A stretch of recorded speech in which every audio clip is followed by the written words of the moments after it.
Hello everyone, this is Trackpad Artist, returning to you all with another weekly installment of my mediocre artistry and decent world building.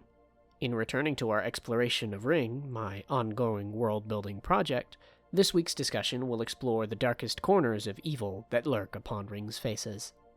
To this end, we will finally be dedicating our time to the expansion of Ryng's celestial lore, delving into the story, role, and presence of Zephyr, the Unshaped King.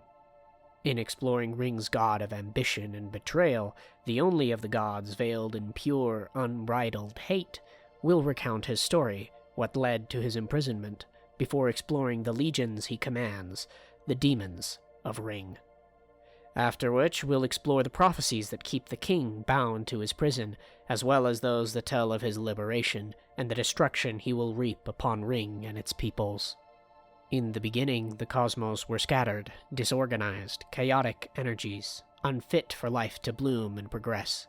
As the eons passed, however, these energies would come to condense and shift, organizing itself into the first celestial being, Father, a cosmic humanoid with dozens of arms and hundreds of fingers. This creator god, after even further eons of solace, understood that his creations required a further order, one that he alone could not provide. Thus, he gave form to 6 heirs, celestial beings given form from the same energies that brought Father into being. Each of these heirs was set with an order to oversee, the last of them set to be a king over Ryng's peoples, a mediator between mortal and god. Zapir was this final son, one educated in the ways of his creator and his brothers, to rise and become as them, a beacon of order and light to guide Ryng's peoples to salvation. Yet Zephyr possessed something unique to his character, an ambition, void in what he viewed to be in his lesser kin.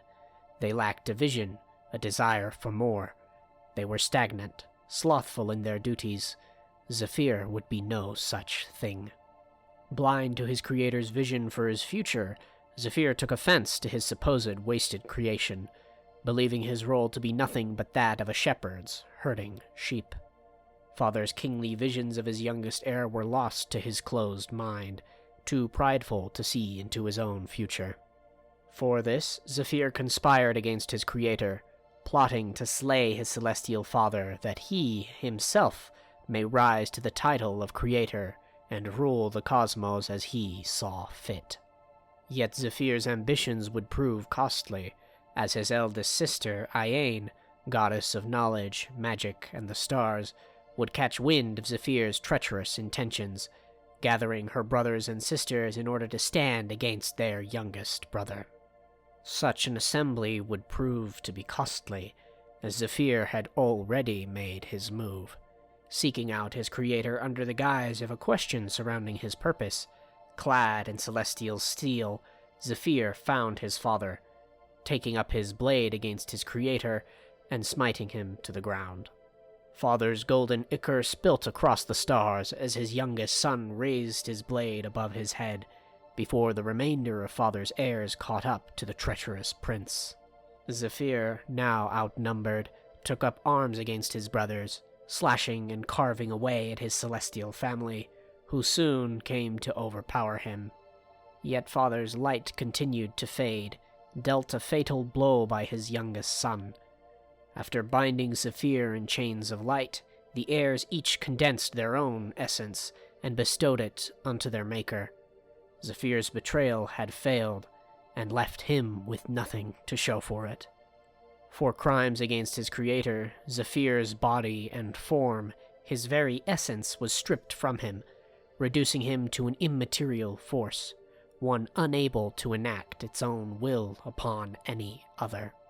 Joined with this condemnation, Zephyr's essence was chained into the same celestial steels that he had once clad himself in, stripping him of his divine power and title, while confining him to the limitations of a physical body. That Zephyr's reign may not spread ruin across the stars, Father encased him within the star at Ryng's center, Dion, snuffing out its once brilliant light and reducing it to a voidly shadow, an omen as to the cost of wickedness.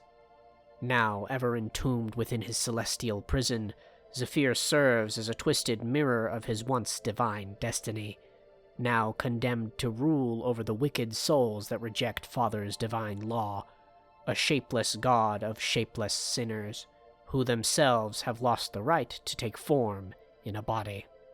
In being sinners without form, Zephyr serves as a warden to the wicked, grafting their souls to his own, overpowering their will, and dooming them to suffer alongside an untold count of souls torn from their agency. In this state, the wicked lose all sense of self, remaining as nothing but a fragment of the Unshaped King, a shattered piece of his greater consciousness, forever chained to a blasphemous master. It is in these shapeless sinners that Ryng's studies of demonology are centered, the souls of the wicked dead, reshaped into monsters of mist and shadow. Within the demonological studies of Ryng, two broad classifications of demon have been catalogued, though in truth they all stem from the same source. Shades are the souls of the wicked, immaterial in form and ability, unable to interact with the physical planes of existence.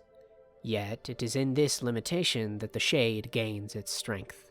Not being bound by a physical form, Zapir is able to tear these souls from his great being, releasing them from the greater pull of his star prison, and allowing these monsters to roam the faces of Ryng.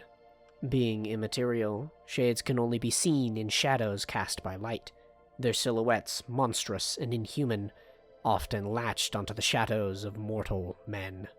In latching on to the backs of man, shades enact a cruel influence on the minds of those they whisper to, pulling those they tempt into realms of wickedness. Though the influence of a shade is minimal when in the presence of those of strong will, when enough shades gather, latched onto the same soul, their influence can grow to devastating effect, even coming to convince a host's mind that their will is that of the shades. In this state, though a host acts of their own free volition, they will often act out of character, drawn to the sinister and the occult, culminating in the enactment of a forbidden ritual, the opening of a tear.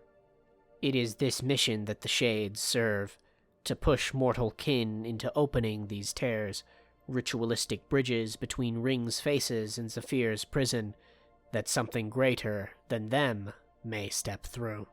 Voids, the second classification of demon, are larger fragments of Zephyr's greater consciousness, brought into the mortal world through the ritualistic bridge of a tear. Though physical in form, the matter of hundreds or thousands of souls condensed into a single monstrous shape, the form a void takes is weak and fragile on its own. While in this weakened form, voids are known simply as wisps, a collection of swirling mist and shadow constantly shifting in its shape and appearance. Within this form, voids are physically weak, with little form to interact with the larger physical world. This nature, however, makes them incredibly resilient to attacks, as their form remains more shadow than flesh. However, when in need to interact with their environment, a wisp can condense parts of its form into a more solid matter, allowing them to exert a minimal force upon their surroundings. Where the danger of a wisp arises, however, is in their maddening speech, a trait shared among all voids, hundreds of voices speaking eldritch secrets no man was born to know. To this end, a wisp's main form of attack is psychological in nature, stunning their humanoid prey before siphoning their soul from their body, assimilating it into its own greater consciousness. Those assimilated by Zapir and his demons are said to lose all hope of reaching the celestial skies of the afterlife, doomed to be imprisoned alongside their undead captors for all of eternity. Such a superstition makes the demons of Ryng one of the most feared monsters of Ryng's faces, feared by both the faithful and the faithless. The most common of the voids, wisps, can manifest in one of two ways, either when a sufficient number of shades gather within one place, or when summoned by a tear. Though every void begins as a wisp, there are those which come to grow powerful enough to inhabit a host structure, being composed of sufficient souls to more articulately manipulate their physical environments. Upon reaching such a state of strength, voids will most commonly bind themselves to the corpses of man, a twisted form of necromancy which, rather than restoring life, simply puppets the cadaver it is attached to. Voids that latch themselves to bodies are appropriately designated as void puppets. Most commonly, the first physical host a void will come to inhabit, needing minimal effort to puppet an empty humanoid body, thanks to their joint experience in life. Puppets, in addition to their maddening speech, use their rotting bodies to disguise themselves among the masses of men, slaying and assimilating further souls into their collective.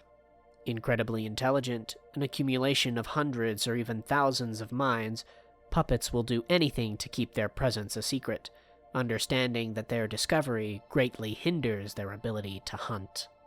To this extent, puppets will often remain solitary, often jumping from corpse to corpse as their current host withers and decays beyond use.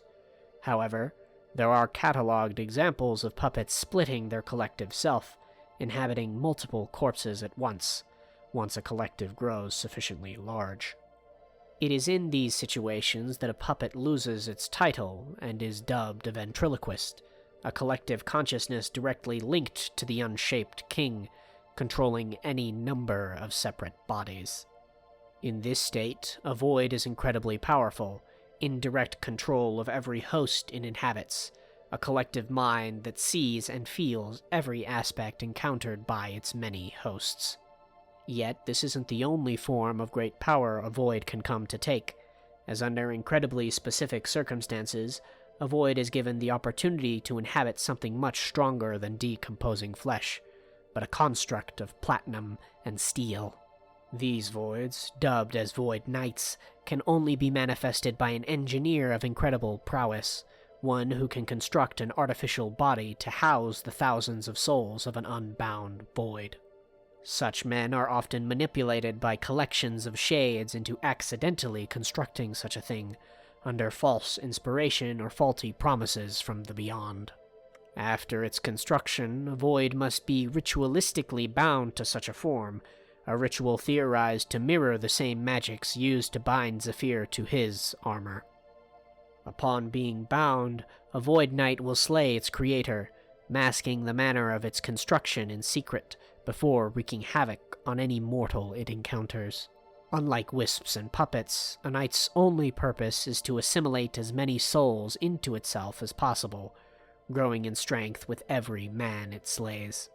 Such demons are incredibly powerful, an unholy union of eldritch engineering, a marriage of material and unknowable, bent only by their hatred for mankind.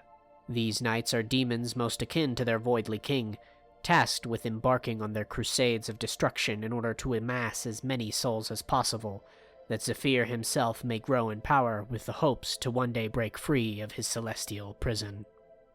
To this end, Void Knights are considered to be incredible threats to the communities of Ryng, their manifestation often requiring dozens, if not hundreds, of capable warriors in order to subdue. However, voids of such power aren't always bound to the inanimate and dead, as an entity of such power holds the strength to overpower any will that it may come across, meaning that they have the joint ability to not be bound to metal, but to man. With such a host, a void is designated as a prophet, a being of perfect manipulation, capable of swaying entire nations to its cause. To this end, void prophets are incredibly rare, as such a binding possession is never wasted upon the common man, but is reserved for kings and rulers of their class. Few prophets have been documented through the annals of history, with only 4 having ever been recorded within the Brass Lotus's extensive historical libraries. Each of these 4 rulers, their names long since carved from history, brought with them great plagues of war and destruction within the wake of their rule, delving Ryng into decades or even centuries of unrest and turmoil. It is with these prophets that the world of Ryng is truly thrust into danger, the only beings comparable to the threat they pose being the felled dictates themselves. This destruction, however, is not without purpose, as every demon, no matter their strength, is eternally bound to the Unshaped King in both will and spirit. Thus, Zephyr's legions all operate under a single objective: see to their king's liberation. Though imprisoned, many a prophecy have arisen concerning the Shattering, the celestial event marking the end of days, when Zapir will break free of his celestial shackles and drive Ryng into total darkness. Such an event, heralded by the alignment of Dion's 3 moons, is one of apocalyptic proportions, said to bring the end to every nation, kin, and tongue upon the faces of Ryng. Empires and mountains will fall under the weight of this eternal darkness, an eternal cold replacing the sun's warmth. In the wake of this destruction, Zephyr will once again take to the stars, fueled by the untold number of souls grafted to his eternal self, all to take revenge against his father, leaving Ryng a desolate place, void of life or light. Left as an abandoned realm of darkness, Senthus, the fell god of winter, prophecy, and decay, will rise as a ruler of Ryng's dead people, his eternal winter brought about by the hand of another, allowing the dictate to rule forever in his eternal vision of peace. Such prophecies are those of the end, those which must never come to pass, lest the universe fall into eternal damnation. To this end, great heroes must rise against these existential threats, coming together in light to sever the bands of darkness that come to fall upon Ryng's many lands. All that said, I do believe we have reached the end of today's discussion. As always, thank you all for sticking around to the end of the video to support me and my work. If you enjoyed this discussion, feel free to leave a like on the video and subscribe for weekly videos recounting my world building and writing processes. Additionally, feel free to leave any suggestions for future topics we should discuss in the comments down below. And if you'd like to go a step further in your support of me and Ryng's development, including my TTRPG, consider becoming a Patreon or channel member to not only support me, but gain access to additional benefits. On Patreon, you can gain access to my videos early and ad-free. You can engage with me in an exclusive supporter chat within our Discord, as well as gain access to Q&As with yours truly. All this alongside a slew of other additional perks.